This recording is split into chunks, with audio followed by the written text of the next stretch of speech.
Hello, welcome back to my channel. If you're new here, my name is Mary and today's video is going to be my wrap up for the month of December 2024. So I read a lot in December. I read 26 books. As per the last couple of wrap ups that I've done, I'm not doing stats. I'm not going to go too in depth in these books. I'm just going to briefly tell you what they're about and how I felt about them, because 26 books is quite a lot to get through and I don't want this to be super long and boring and tedious to watch. So let me know in the comments down below if you would prefer that I do stats. I'm thinking for 2025, I keep forgetting what year it is. I keep thinking for 2025, I might do like a separate stats video at the end of every quarter, just like a quarterly wrap up. Like I'll still do monthly wrap ups where I talk about the books that I read that month, but then I'll do like highlights at the end of a quarter. Let me know if you want that or if you want me to just put my stats back in my wrap ups. It doesn't matter to me. Without further ado, I'm going to talk about the books in the order in which I read them, or at least in the order in which I logged them into my spreadsheet. So first up, I have Anita de Monte Laughs Last by Xochitl Gonzalez. I read another book by this author, Olga Dies Dreaming, and I loved it. I think I actually gave it 4 stars, so I really liked this one. I was not a big fan of. I did give it 2 stars. Part of it is because, and I've talked about this, I've touched on this a couple times, it's based on the life of a real artist who was an actual like Cuban-American artist. She did performance art and she was in an abusive relationship with this guy that's very much mirrored here. And when she died, there was a split on whether people thought she committed suicide or accidentally fell to her death or was pushed. She was pushed or fell or something out of a window or jumped, I suppose. And that's in this book. But something I will say, I did not like the voice actor that they picked to do Anita de Monte's parts.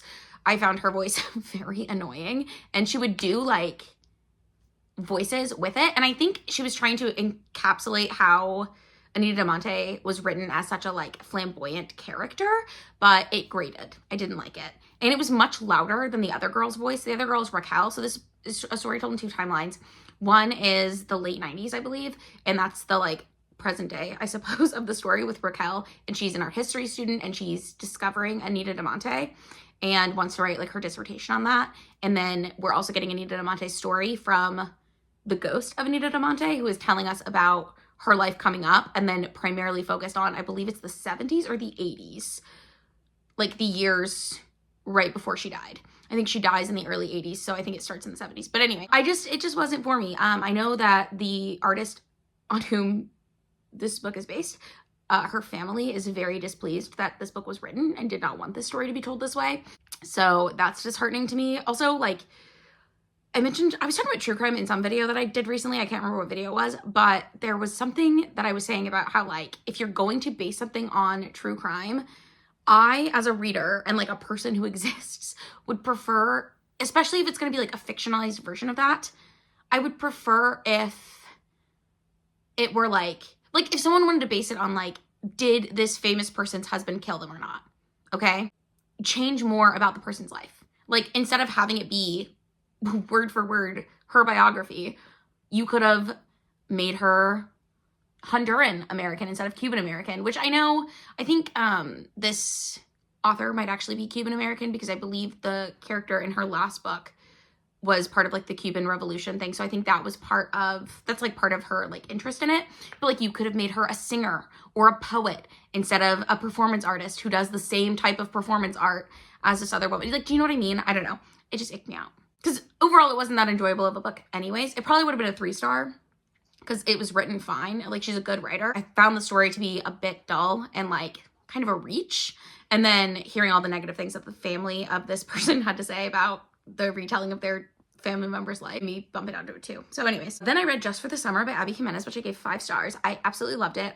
This entire series, It's Part of Your World, yours truly, Just for the Summer, all have been really big hits for me, which I'm excited about. So this one follows a woman who's a travel nurse, and she does like 3-month stints. She grew up in foster care. So a girl who was like her foster sister is like now her best friend, and they are travel nurses together. So they alternate who gets to pick a location, and then they're supposed to go to Hawaii, but there's this guy who makes a Reddit post about how like he named his dog after his friend when his friend moved out. Something along the lines of like he named him that because now he has to live in this apartment that like faces this really ugly billboard about like a plumber service, about like poop in a toilet or something.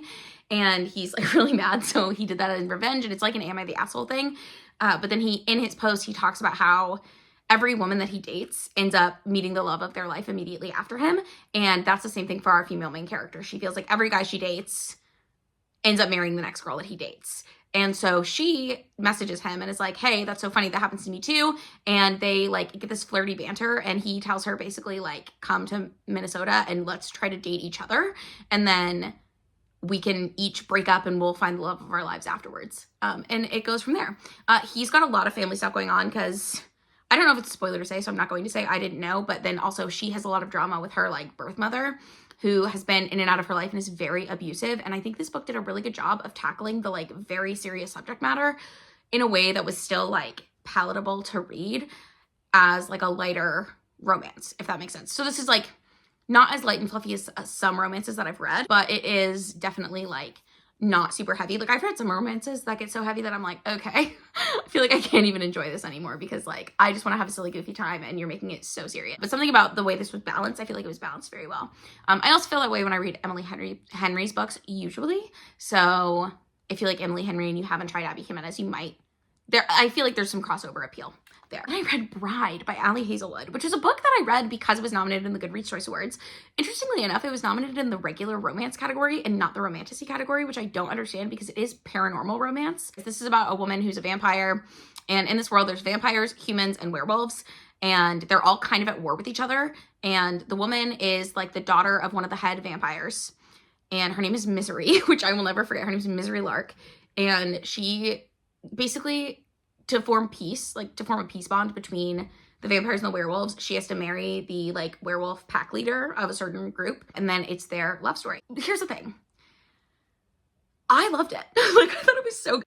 I feel like Ali Hazelwood's tone really lends itself to paranormal writing, like the quirkier aspect of it. Like she has, this is not meant to be like a negative thing, but she has kind of a fan fiction-y way of writing, which makes sense because I believe she did start out in fan fiction. Like I think her first published things were like Adam Driver fan fiction or Reylo fan fiction. So it makes sense that she would like have that tone, but I feel like that tone works really well in paranormal. So I loved it. I thought the world building was amazing for like someone who doesn't really write fantasy. Like it's not super complicated, but it's very like, I felt like it was very well thought out. There was like a mystery plot line that I felt like was really well developed, and the romance was really well developed. I would love to see more in this world, and she did set it up to where she could add more, and it could even be like a standalone, like a series of standalones, if that makes sense, set in the same world. So yeah, I really enjoyed it. I don't know, I had a great time reading it, and I'm really glad that I did read it because I don't know that I would have otherwise. So if you've been hesitant to pick up Bride, I think you might like it.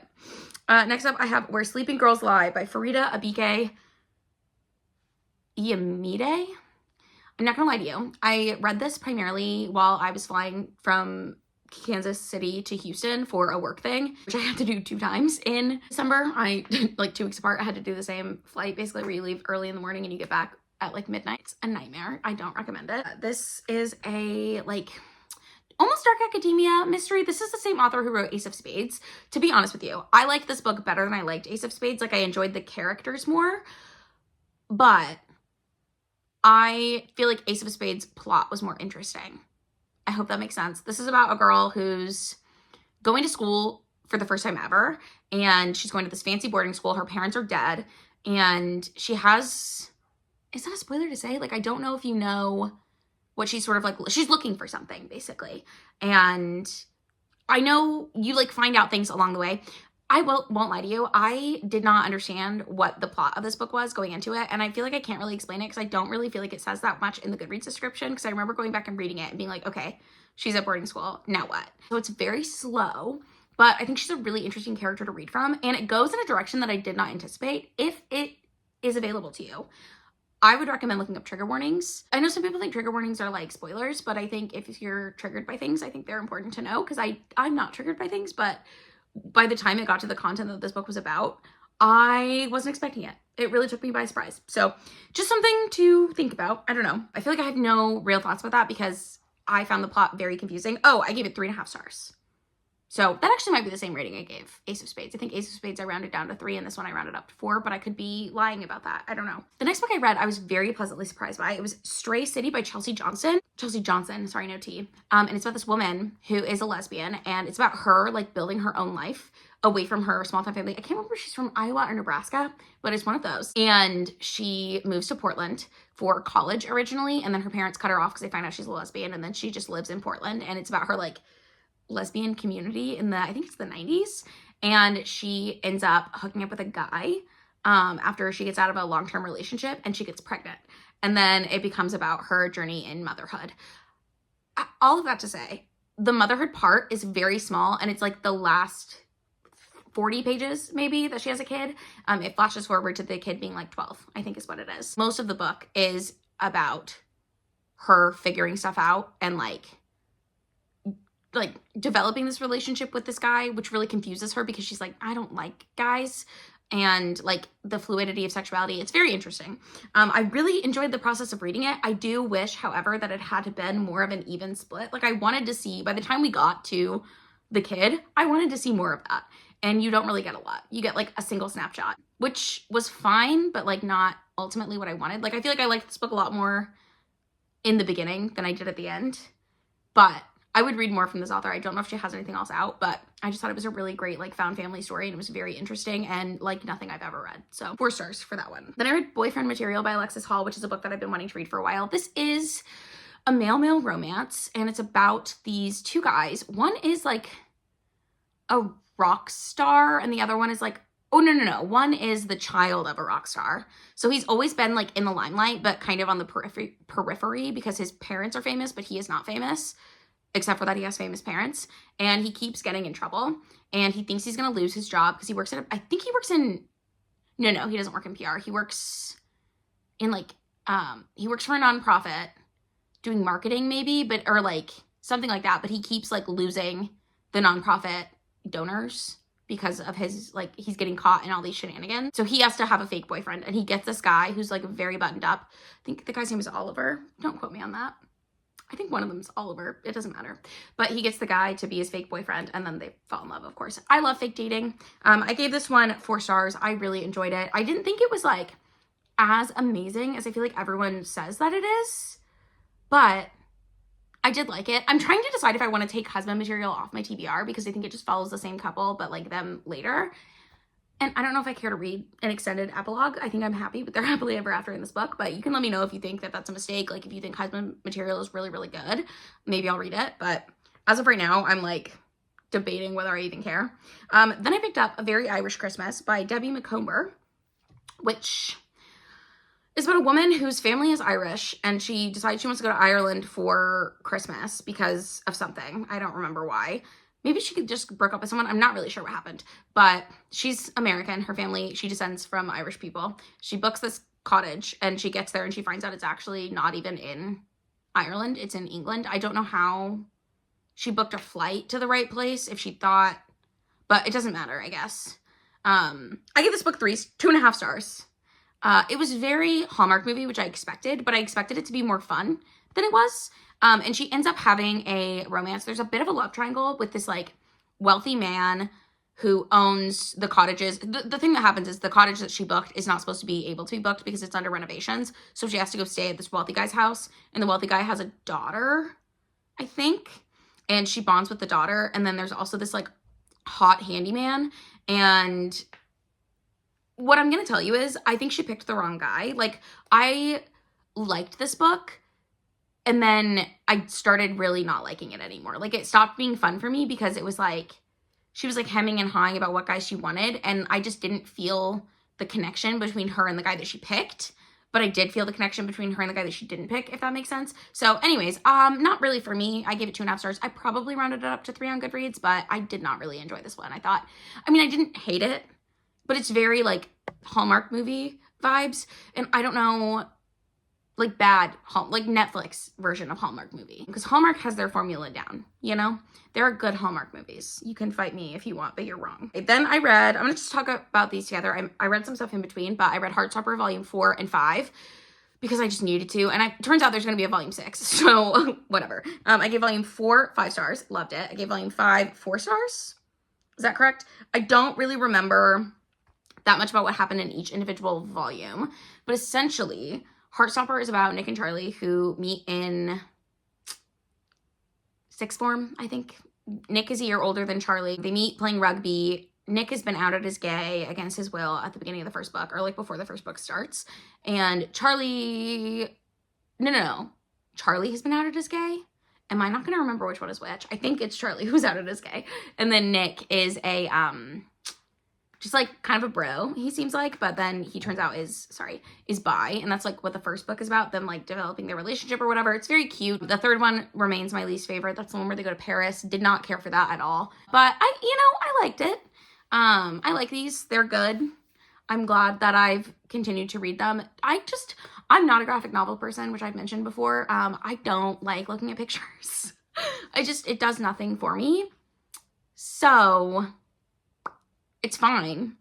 But like, I'm not the person who's like looking at the pictures like, oh, beautiful, amazing. I can see that someone is talented, but it's just not for me. I don't know. I do really enjoy this story, and I want to watch, I think the second season, or maybe even the third season of the Netflix show is out now, and I would like to watch them, because I watched the first season and remembered enjoying it, thinking he was cute, so I'd like to continue. I think it's Kit Harington, is that the guy? And he was in something else recently that I saw. It doesn't matter. So I read both volumes of Heartstopper, then I read The Black Queen by Jumada Emile. This is about a town, I think it's in Mississippi, but don't quote me on that, somewhere in the South, and the town has never had a Black homecoming queen, and so the town strikes up this initiative where they have to alternate each year whether the queen is going to be Black or white. And this year it's going to be a Black queen, and the girl who wins is murdered. And we follow two perspectives. So one perspective is the best friend of the girl who is murdered, and she's trying to figure out obviously what happened to her friend and what's going on there. And the other perspective is a white girl who, her whole family has always been, like her mom, her grandmother, her sister, they were all the homecoming queen. And then this year she couldn't be the homecoming queen because it had to go to a Black candidate because of their quota. So she can't win, or she doesn't win, and she's really upset about it. And then she is recorded, like she gets drunk with her friends like the night of the crowning or whatever. And she's recorded saying these like horrible things about the girl who won, whose name I think is Nova, but don't quote me on that either. But she's saying like horrible things, and that like she hopes the girl dies, and she would like bury her in the old slave cemetery that she cares a lot about cleaning up, or something like that. And then that's where her body is found. So people think it was this girl, but it wasn't this girl. So she's trying to figure out who did it, and so is the best friend, and they end up having to team up. That was a really long way to say it. I gave this book 3.5 stars. I thought it was really, really interesting for parts of it. I did not like the writing style. It felt like almost a caricature of what teenagers are like. However, it has occurred to me that I have not been a teenager in a decade. So do I know what teenagers are like? I guess not. You know, like it's been so long since I was their age that I don't know. So maybe I'm off base. Maybe they sound like teenagers now, but to me, it sounds like what an adult would say a teenager would say, which I think is silly. And I had a hard time taking it seriously for that. Also, like, certain things were just very convenient, which is always going to be the case for this. I did think it was well plotted. Like, I did genuinely enjoy my read. I gave it 4 stars on Goodreads, but 3.5 stars on my spreadsheet. And I think if you, like that kind of thing, and you can get over the writing, there was something else in the writing that I really didn't like, but I can't remember what it is now. But, like, the red herrings were very well thought out, because at different points, I did think it was different people. And I did figure it out, but once again, I think that makes a good mystery, like when you're able to sort of piece things together yourself. So I really enjoyed it. But again, 3.5 stars because there were things that drove me nuts about it. Then I read The Pearl by John Steinbeck, which is a very short book. It's like under 100 pages. It's a little, is that a novella or a short story? I don't know. This I gave 4 stars. It's about this guy who lives in this village, and he and his wife live in like a hut because they're poor, and he finds this pearl, and then everything goes terribly wrong for him and his family.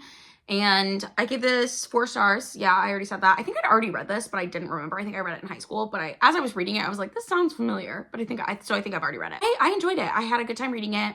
It's very interesting. I like John Steinbeck's writing style a lot. I do think he gets like wordy, and he drags things out longer than they need to be drug out. And this was less than 100 pages, and I felt the same for this. So that's interesting. I really enjoyed it. I'm glad I read it.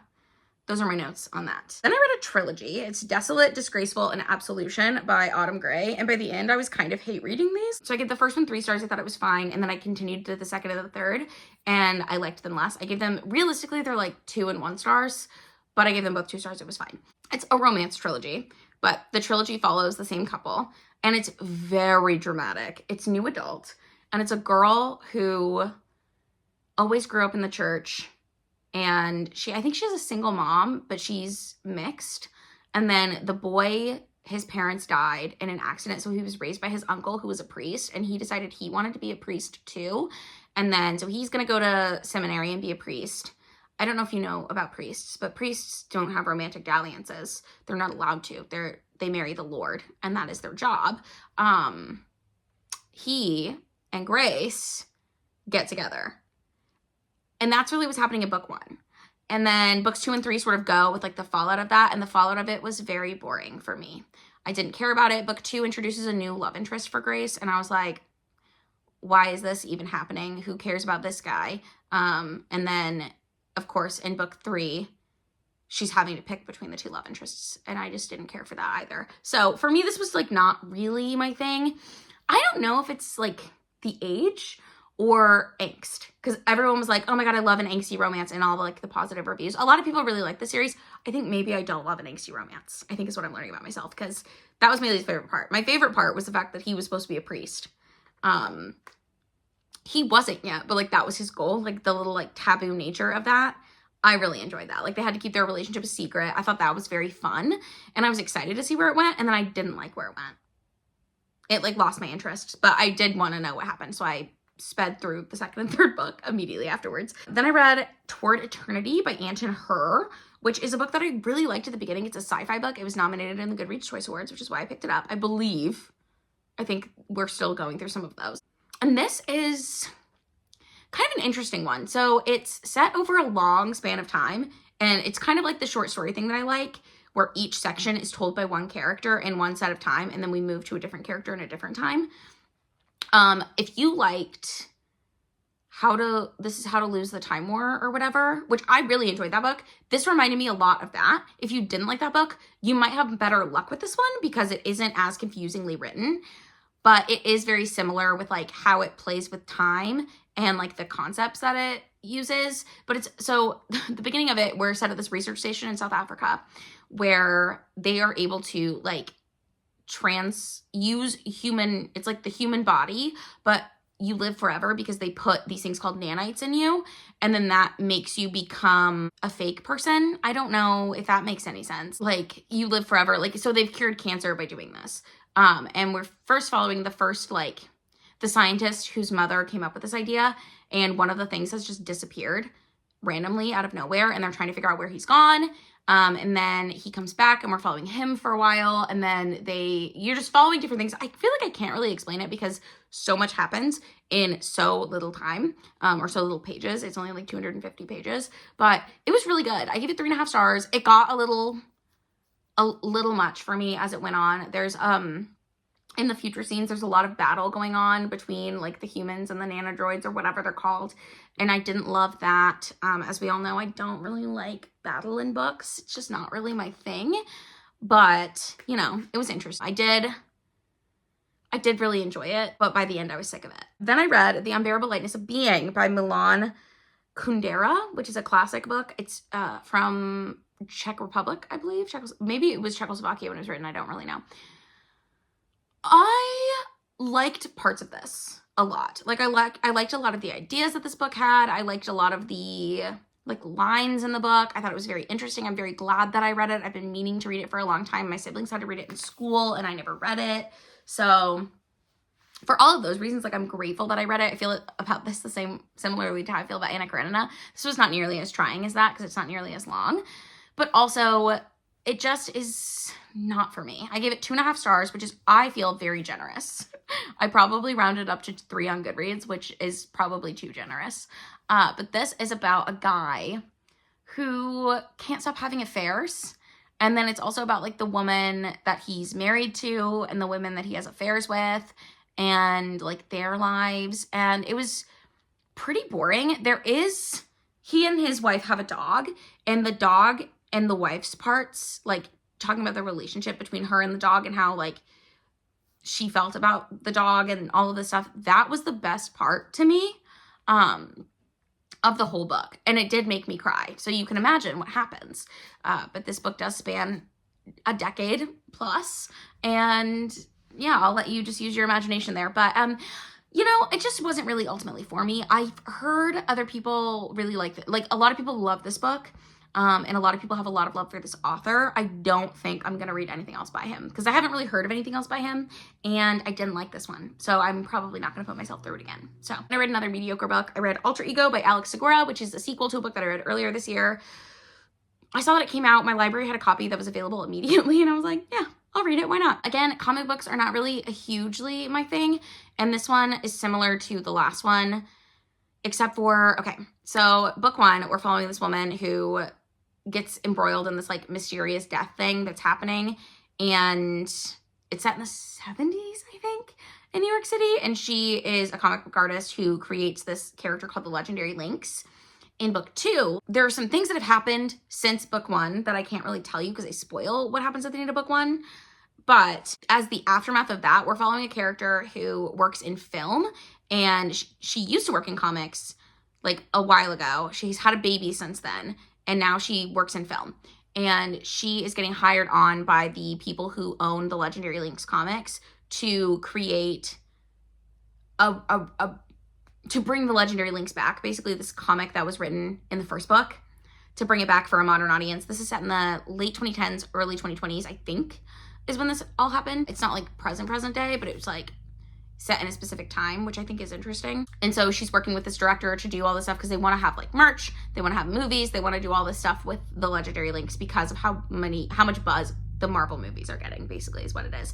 And I thought it was interesting. There's more of like a mystery plotline, which I can't explain to you what the mystery is because it's based off of what happened in the first book, and I can't spoil that for you, but that's like who it's following now. And I liked it. I didn't like it as much as book one.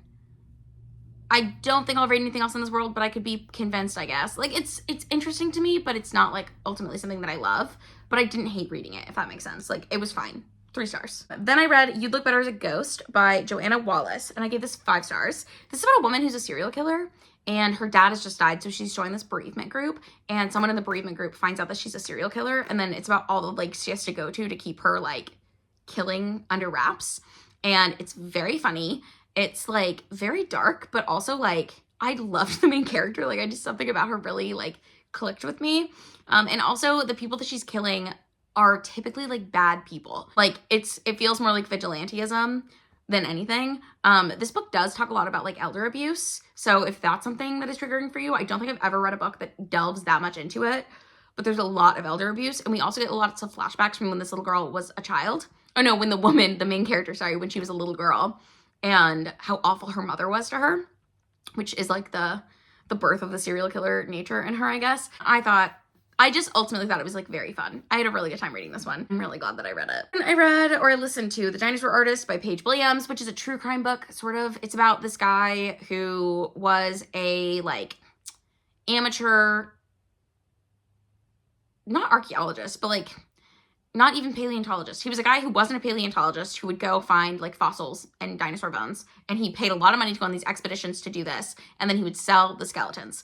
And he got some out of Mongolia by labeling them as something that they weren't so he could get them out of the country. And he sold them. And that's illegal. And it's about that. And to be honest with you, if that sounds interesting, you might like it. But I thought it was kind of boring. Mostly because the way the author like put things together, she kept like getting into the really interesting part of the story, and then she would go on a side tangent about a person who's like not even really that relevant, like, and she would tell you things about him that like you don't need to know, and that drove me bonkers. But ultimately, like, this wasn't that interesting of a book, if you know what I mean. So I gave it 3 stars. It was fine, but there just wasn't anything like great about it. But I'm glad I read it because it has been on my list to read for quite some time, and so now I've read it. In a similar vein, I read Tracy Flick Can't Win by Tom Perrotta, which is actually a sequel, which I find very annoying because I did not know that. But this is about a woman who lives in New Jersey, and she is a vice principal at a school, and she's also a single mother, and she always had these like big dreams for herself, but she basically hasn't gotten anything that she thought she would have at this point. And so the principal of her school retires, and she wants to be principal. It's also about like the principal having an affair with the secretary and like all of this other stuff that's happening in the background. There's like a football player who the school is doing this thing where they're going to give like a Hall of Fame to graduates, and the football player is He was a professional football player, but he graduated from this high school, so they want to put him in the Hall of Fame, but he's like a really big shithead. So we like follow him as he's doing his 12-step program and trying to make amends with people in his life that he's fucked over. I don't know. It's very like slice of lifey and not all that interesting. So I give this one 3 stars as well. It was fine, but like, I don't know. There was nothing about it that like captivated me. It's very character driven. Like, I don't know how to explain the fact that this was just sort of like a very meandering story that ultimately was fine. I felt fine about it. Then I finally finished House of Leaves by Mark Z. Danielewski. And this is a horror book. I've talked about it before, so I will try to not be too in-depth. But it's essentially about, it's like 3 things. So the main story is that there's this guy, Johnny, and Johnny has found, his name's Johnny Truant. Truant is not his real name, but that's what the book refers to him as. He has found the notes from this guy, Zampano, who... I say Zampano, but I saw someone say Zampano. There's no Inye on the in the book that I have, so I don't know where people are getting that, but now I'm confused. But regardless, he finds his notes, and he is writing a dissertation on a found footage documentary type film about a house that is bigger on the inside, and that is called the Navidson Record. And so part of the book is the Navidson Record, which is, I would argue, the most interesting part of the book. And then we also get like a lot of academic text, references to things. Some things exist, some things don't exist. Also, it's important to note that the Navidson Record is not an actual found footage film, even in the world of the book. Like, Johnny Truant has never, he can't find it. He can't find any record of it. And yet, Zampano or Zampano or whatever his name is, has been writing this as if it's like a real thing. So that's an interesting wrinkle. The best parts for me were the parts in the house, but you also have all these footnotes. Okay, so Zampano has footnotes that are like academic footnotes that reference things. Johnny has footnotes as he's going through trying to piece this thing together, and some of his footnotes are like, I can't find what he's talking about here, but here's what I found on this. They're correcting things that he did. But also, he'll just like go on a tangent, and he'll be like, this reminded me of this girl I hooked up with the other night, and it'll be like 6 pages of this. And there's also an index in the back that has like photographs, letters, other things, like miscellaneous items that you have to flip through occasionally. So it's a very like active reading experience. I will tell you, it got quite tedious for me to read, but I gave it 3.5 stars. Like, ultimately, I think it's very, like, I think parts of it are very, very interesting, and I liked the uniqueness of it, but I didn't love the book. People have said that it's very scary. I was never scared, not a single time. I don't know. Something about it just didn't, like, the formatting took me out of it, and I think that was intentional, but like, I feel like I couldn't emotionally connect with anybody in the book. The closest I came to connecting someone was actually the people in the house in the Navidson Record, which maybe that was on purpose, maybe it wasn't, but like, things would happen and I'd be like, oh, yikes, but nothing felt personal to me, and I think it was because Johnny kept interrupting the story. Oh, there's also editors, and the editors will leave editing notes about things that are incorrect. There are people who are like putting the whole story together, and again, interesting is the best word I could use for it. Not something that I love, not something that I would ever revisit, but I'm glad to have read it. Then I read Apartment Women by Gu Byung-mo, which is translated from Korean. It's about this like, it's not even dystopian really, but I think it's supposed to be. It's about this apartment idea to try to get the birth rate up in Korea. You can live there for free, but you have to sign a contract that you will have 3 children within 5 years. And it's just about the people's lives there. It's very like slow moving. It has a lot of like feminist ideas, and just like, it's very much like, this is what happened, what would happen with these people in this place. And like, did I dislike it? No, but I gave it 3 stars. Like, I thought it was fine. I didn't think this was like super incredible or like groundbreaking, but it was interesting for sure. And I do like the idea that like, the author just created a concept and was like, okay, now what would these characters do within this concept? Like, I think that's a fun thought experiment, but it doesn't, for me, make a very entertaining book. So that's how I felt about that. Then I read A Lady's Guide to Fortune Hunting, another hit, 5 stars. I loved it. It's very funny. It's a clean romance. It's clean historical. There's no smut of any kind. I mention that because some people don't like smut, so that's why I'm telling you. I usually do, but I was fine with this. It's about this woman who is one of 6 sisters, I think, and she is supposed to, at the beginning of the book, she's engaged to this guy. She's going to marry this guy who's like the wealthiest guy in their town, and then he breaks off their engagement and marries someone else instead. And so she is like, we have all this debt for my family. I was supposed to be getting this like money from him that we could pay off the debt and I could support my sisters. I can't do that anymore. Her parents are dead. And so she goes to London to stay with a lady who she says is her aunt, who is not related to her, but her mom apparently used to be kind of like a prostitute. And that's how her mom met her dad. And so her dad was a gentleman, but because he ended up marrying his like mistress, they had to book it to the countryside and he didn't really get the wealth that he should have actually had.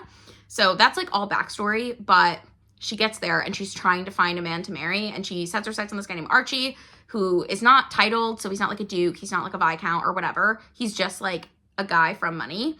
And she's like, perfect, this is the guy for me. She sets her sights on him. She decides that that's who she wants. And then his older brother comes back to town, and his older brother is Lord Radcliffe. And Lord Radcliffe sniffs her out for a fortune hunter immediately and finds out who she is, who her family is, tells her that he knows, and she threatens to elope with his brother because she's gotten his brother's affections. She's like, I'm either going to elope with your brother and you're going to have to deal with it and you'll keep this under wraps regardless, or you can help me find another husband and I'll leave your brother alone.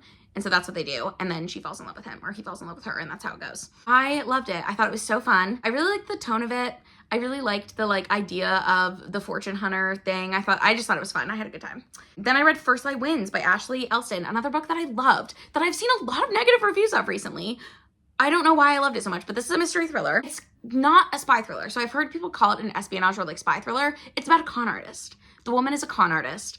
She's pulling this con. She doesn't really know exactly what her job is, but she knows that she's got this con with this guy. So she's like moved in with him, pretending to be his girlfriend, all of this stuff, and she's conning him. And then she starts not trusting her boss anymore. And that's basically how it happens. And then you get flashbacks to previous cons. Like you get a flashback to how she became a con artist, how she, like previous cons that she did for the past 8 years. She's had these different aliases. I've heard people say that they thought that was confusing. I did not find it confusing at all. And I feel like I'm very easily confused. So I don't know. Your mileage may vary on that, because that's one of the biggest complaints that I've seen. I loved it. I thought it was really great. I really enjoyed it. And then like the twists and the turns, I was on the edge of my seat. The tone was good because it wasn't like super heavy all the time, but there is some like mob stuff happening. Like I just really liked it. I liked the heroine quite a lot, and I had a good time with this one. So I don't know, it was really good. And then I read The Wedding People by Alison Espach, which I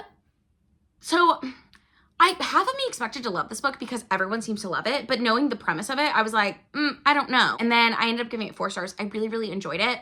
And there were certain things that I just don't love in books that happened in this one, which is, again, like, it's just a personal preference, I guess. And I'm not going to tell you what they are because I feel like that's a spoiler. But I've heard it compared to The Midnight Library, which I think is fair to an extent because it is about a woman who wants to commit suicide. And so her husband has left her. She can't have it. She talks a lot about like infertility as well in this. So if that's something that's sensitive for you, maybe watch out. But her husband has left her. Her cat died. And she's like, you know what? Fuck it. She's going to go to this hotel that's like $800 and something a night. And then she's going to kill herself. She's going to have like this really nice night. And then she's going to do it.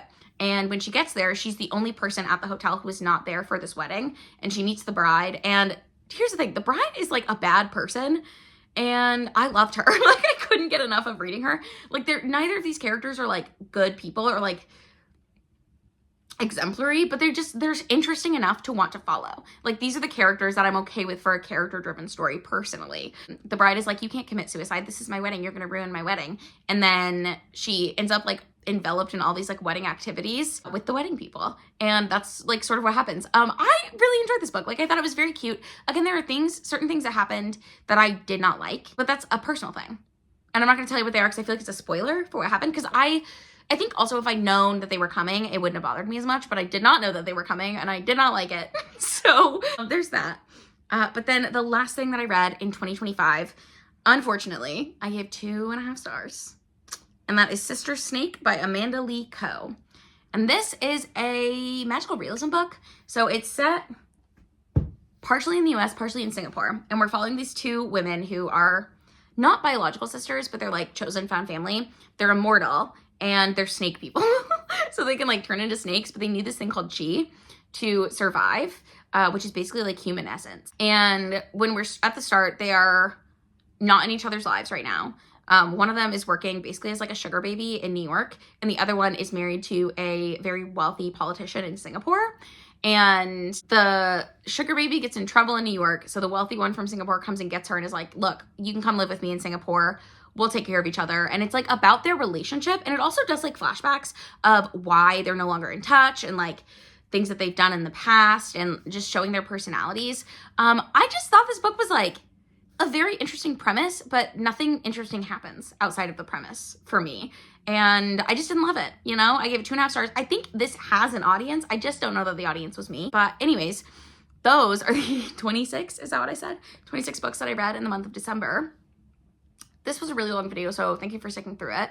If you did, just, you know, I love you. You can leave me a book stack emoji in the comments. Or no, leave me the snake emoji if you made it to the end so that I know you were here. You can also let me know if you've read any of these books and how you felt about them. You can let me know what your favorite thing you read in December was. If you would like to see more videos from me, you can subscribe to my channel. I do try to post 2 videos every week.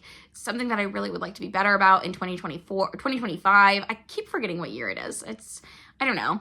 Anyways, that's the end of this video. Thank you so much for watching, and I'll see you in another one very soon. Bye!